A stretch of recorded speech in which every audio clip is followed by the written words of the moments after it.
So we're out here in Cobalt, Connecticut, at a cobalt mine that has a somewhat mysterious history. The legends surrounding this mine date back to the 1600s, and we know it was worked in the 17 and 1800s, but there's really no accessible stopes or workings to be seen besides a few short adits. So today, we used an ROV to go down into one of these flooded workings to see what this mine actually looked like. But before we show the footage of the ROV expedition into the flooded workings of this mine, let me just talk a little bit about its history. So the most well-known story about this mine is that an early Connecticut governor and alchemist named John Winthrop Jr. would mine gold up here on this hill and cast it into gold rings.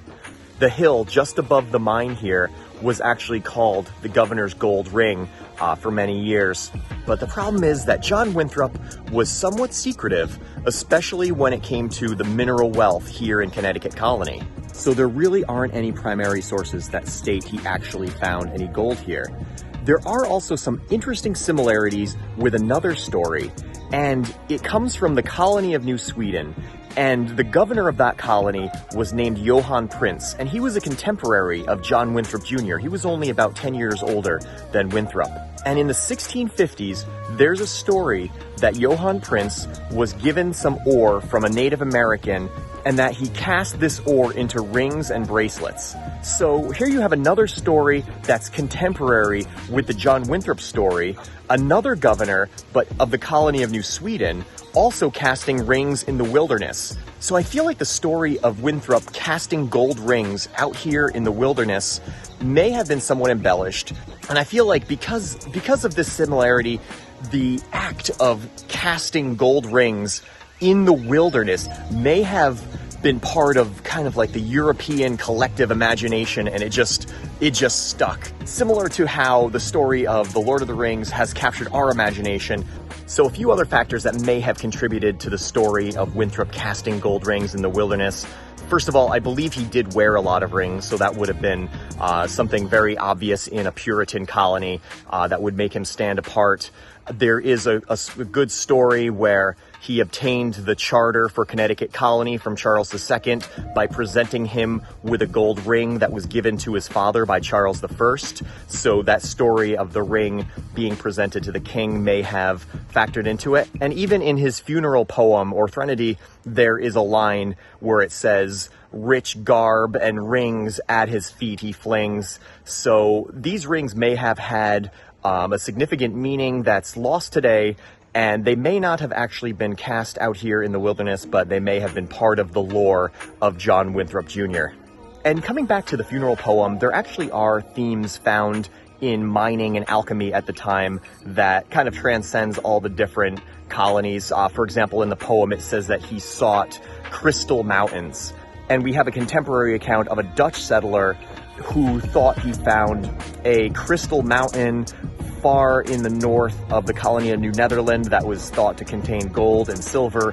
One other thing that's interesting is that at least there's a story of Winthrop mining here on this mountain. When it came to his silver mine at Tantiusquis, I don't think he ever even visited the mine. I think he came close one winter while traveling through the area, but he never visited the mine, I believe. He had others mine it. But here in Cobalt, he actually, as legend goes, did mine it. And there's also the Middletown mine across the river that's thought to have a connection with him. But again, not even a single story of him mining there. And we know he did mine and assay metals because there are accounts of him purchasing sandiver, which is like a flux for assaying metals. So he was out there, and of course we have the 1661 mining grant granting him mining rights to this land. So there's more clues of Winthrop mining here on the Governor's Ring than anywhere else in Connecticut or Massachusetts. So about 100 years after Winthrop was thought to have mined on this hill, a German named Dr. Sebastian Stephanie employed a bunch of German workers and drove an adit here. And it's not known exactly what he was after, but eventually he sold the mine in 1775 to a partner of his named Erkelines. And Erkelines was able to extract quite a bit of cobalt ore, which was very valuable, and he was going to ship to China to use as a blue glaze for a very popular type of pottery at the time. And Erckelines must have been doing well because he erected a distillery just downstream from the mine, and that distillery can be seen on some late 1700s maps. It's not known what became of Erckelines and his voyage to China, but we do know about 30 years after he abandoned the mine, the timbering in the mine gave way and a large portion of it collapsed. So this is the part of the mine that we think we have explored today. We've found two areas that appear to have been collapsed. One is the stope where the ROV entered through. The other is the actual adit tunnel. And the collapse is apparent on the surface. You could see a large depression where the adit collapsed. Once we get down in the water and started moving downward, I first came to a point where it looked like there was collapse. I was moving a little to the right, which is a little more northwest, and I thought I couldn't get anywhere until I backed up a little and looked to my left, and I saw an opening, a little sketchy opening to squeeze through. So I passed through that, and then it wasn't long before it opened up again, and now we had some good passage to go on much, much further.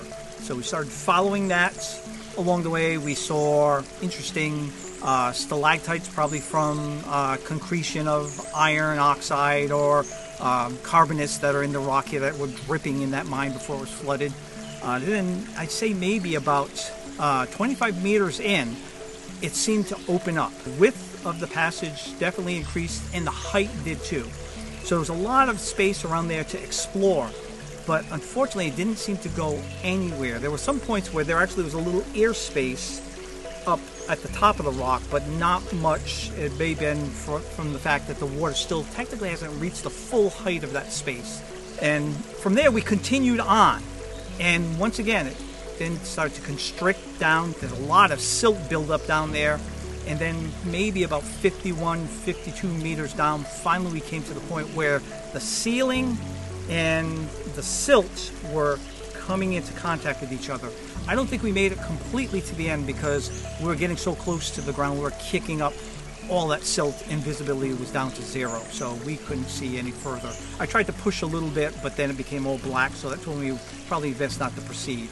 I've been told about this particular adit. This originally kept going until eventually there was a collapse that happened. And with the distance from where we were and the direction this is from where we had dropped the ROV, this could be the continuation of that passage we were going through. What I finally hit, where the silt and the ceiling came into contact, may have been the end of it, coming to where the collapse on this particular passage, which ends up coming to the surface a bit further that way, ends up coming out. So we may have found the connector. I'm pretty confident we probably did, based on the information we have. So I believe the stope we explored today was the one first driven by Stephanie and then later by Erckelines, where the cobalt ore was removed starting in 1762, and which then collapsed about 30 years after it was abandoned. There is absolutely no way to access this stope other than by using an ROV. So these scenes that we're seeing now have not been seen by human eyes in over a century.